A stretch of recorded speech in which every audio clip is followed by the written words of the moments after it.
Next ನಾವು ನೋಡುವಂಥ ತಳಿ ಬಂದು ಕೆಂಗೂರಿ ಕುರಿಗಳು ಅಂತಾರೆ. ಇದು ಬಂದು ಬಹಳ ಫೇಮಸ್ ಆದ ಕರ್ನಾಟಕ ರಾಜ್ಯದ ಬೆಳ್ಳಾರಿ ಮತ್ತು ವಿಜಯನಗರ ಮತ್ತು ರಾಯಚೂರು ಜಿಲ್ಲೆಯಲ್ಲಿ ಹೆಚ್ಚಾಗಿ ಕಂಡುಬರುವಂಥ ಕುರಿಗಳು. ಇದು ಬಂದು ದೇಶಿ ಕುರಿ ಅಂತಲೂ ಹೇಳಲಾಗುತ್ತದೆ.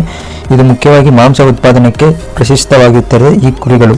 ಈ ಕುರಿಗಳು ಬಿಸಿಲು ಪ್ರದೇಶಕ್ಕೆ ಜಾಸ್ತಿ ಹೊಂದ್ಕೊಳ್ಳುತ್ತದೆ. ಈ ಕುರಿಗಳು ನೆಕ್ಸ್ಟ್ ನಾವು ನೋಡುವಂಥ ತಳಿ ಬಂದು ಯಲಗ ಅಂತಾರೆ. ಯಲಗ ಕುರಿಗಳು ಅಥವಾ ಇಲ್ಲಾಂದ್ರೆ ಅಮೀನ್ಗಾಡು ಕುರಿಗಳು ಅಂತಾನೂ ಕರೀತಾರೆ.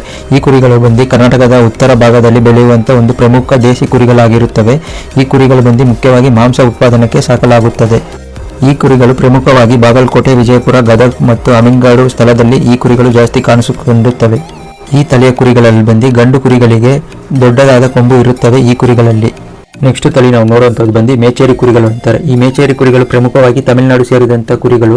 ಈ ಕುರಿಗಳು ಬಂದು ಮಾಂಸ ಉತ್ಪಾದನೆಗೆ ಜಾಸ್ತಿ ಬೆಳೆಸುವಂಥ ಕುರಿಗಳು ಮತ್ತು ಬೇಗ ತೂಕ ಹೆಚ್ಚಾಗುತ್ತದೆ ಈ ಕುರಿಗಳಲ್ಲಿ ಮತ್ತು ಮಾರುಕಟ್ಟೆಯಲ್ಲಿ ಹೆಚ್ಚು ಬೆಲೆ ಬಾಳುತ್ತೆ ಮತ್ತು ಜಾಸ್ತಿ ಬೇಡಿಕೆ ಇರುತ್ತೆ ಈ ಕುರಿಗಳ ಮಾಂಸ.